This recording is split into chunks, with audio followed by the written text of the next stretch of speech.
Әр үлкен компанияның өз логотипі бар. Бұл эмблемалар бүкіл дүние жүзі бойынша жақсы белгілі, бірақ олар шында нені білдіреді, ешкім білмеді дерлік. Белгілі компаниялардың логотиптердегі сіз білмеген 15 жасырын құпиялары осы бейнеде. Android. Сіздердің көбіңіз Android операциялық жүйесі негізіндегі смартфондарды пайдаланатындарыңыз сөзсіз. Сондықтан осы кішкентай жасыл робот сізге таныс болуы тиіс. Бұрыннан дизайнерлердің алдында оған робот кіретін және жеңіл танылатын логотипті ойлау шығару міндеті тұрды. Осы сүйкімді жасыл роботты жасау үшін шабыт біз қоғамдық дәретханаларды есіктерінде жиі көретін белгілерді себеп болуы қызық. Айтпақшы, қызық факт, логотиптің жасаушысы Ресейде туылған графикалық дизайнер Ирина Блок болып табылады. Таблерон. Бұл бүкіл дүние жүзіндегі белгілі шоколадтар. Қазір сізді үлкен емес жұмбақ күтіп тұр. Шоколадтың эмблемасындағы Таблерон аюды табыңыз. Сізге 5 секунд беремін.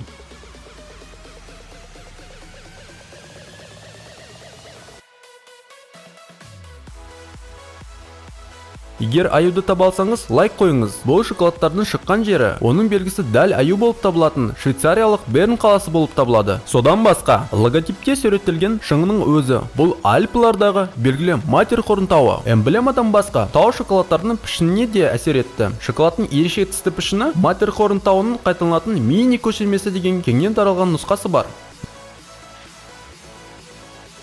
Nike. Әдетте, үлкен компаниялар, дизайнерлер оларға бірегей логотип жасау үшін миллиондаған доллар төлейді. Бірақ әлемдегі ең белгілі және танымал логотиптерінің бірі бар болғаны 35 долларға кәдімгі студент қызбен 40 жыл бұрын жасалды. Осы дүние жүзіне әйгілі белгі жауынгерлердің жеңіске жігерлендірілген ежелгі грек ника жебеуші әйелдің қанатына ұқсайды. Басында Nike басшысына бұл белгі мүлдем ұнамағаны қызық, бірақ тарих бәрін өз орнына қойды. Айтпақшы, түсініктемелерде спорт киімінің немесе аяқ киімінің қандай маркасын жақсы көретін жазыңыз. Nike, Adidas, Reebok немесе басқасы.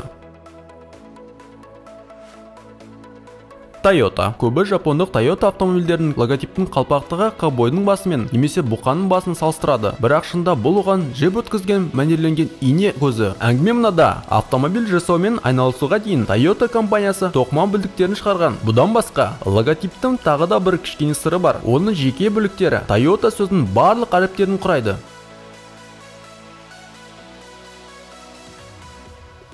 LG. Көптеген жылдар интернетте LG логотипін Pac-Man компьютерлік ойыны кейіпкерлік бетімен салыстырады. Бірақ бұл әрине жай ғана әзіл. LG электроникасының оңтүстік кәріс өндірушісінің басты белгісі. Бұл күлімсіреген адамның мәнерленген жүзі. Ынтасына келісімді, бұл композиция компанияның өз клиенттерімен адами қарым-қатынасты қолдануға ынтасын көрсетеді.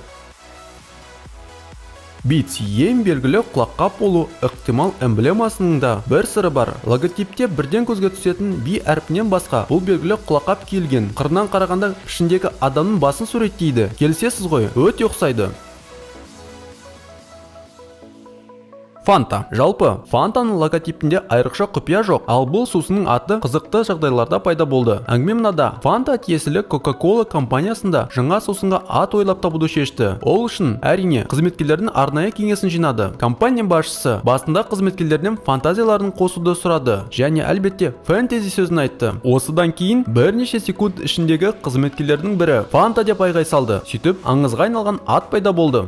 Apple. Егер сіз Apple техникасын пайдаланбасаңыз да, және бұл компанияның жанкері болмасаңыз да, бәрібір бұл логотипті білесіз. Мүмкін бүгінгі таңда Coca-Cola мен McDonald'спен қатар ең танымал эмблемалардың бірі. 1976 жылғы Apple компаниясының ең бірінші логотипінің қазіргісімен ортақ ештеңесі жоқ. Онда ағаш алдында отырған ғалым Исаак Ньютон салынған. Бұл логотиптің жасаушысы Рональд Вейл 20 ғасырдың ең үлкен бейбақ адамы болып саналған. Әңгіме мынада. Бастау сәтінде ол Apple негізі қалаушылардың бірі болған. Бірақ компанияның оған тиесілі 10% акцияларын $800 лезде сатып жіберді. Егер ол бұлай істемесе, онда бүгін оның қазына мүлкі шамамен $30 миллиард болар еді. Қалай болғанда да, бұл логотип Стив Джобсқа ұнамады. Ол оны ауыстырғысы келді және оның графикалық дизайнері Роб Яновқа тапсырды. Ол жайдан жай бір күні бір сөмке алма сатып алып, оларды тегенеге салып және олардың бөлшектерін ықшамдауға тырысып, бір апта суретін салғаны туралы әңгімелейді. Жемісті тістеп алу экспериментінің бөлігі болды. Оның үстіне алғыс Ағылшын тілінде тістеу сөзі сонымен қатар компьютерлік термин болып табылатын сөз байт деп аударылымы мүлдем кездейсоқ болды. Бұдан басқа, алма Адам мен Ева туралы Інжіл тарихтарының таным ағашының тістелмеген жемісін білдіреді деген таралған нұсқасы бар.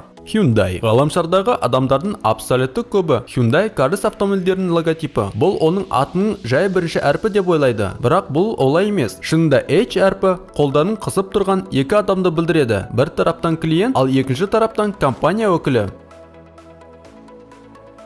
Samsung дүние жүзінде белгілі электроника өндірушісі осылай кездейсоқ аталмайды. Samsung бұл әріптердің жай түсініксіз жинағы емес. Әңгіме мынада. Кәріс тілінде бұл бірден екі сөз. Sam 3, ал Sang жұлдыз дегенді білдіреді. Яғни, қарапайым тілмен айтқанда Samsung 3 жұлдыз ретінде аударылады.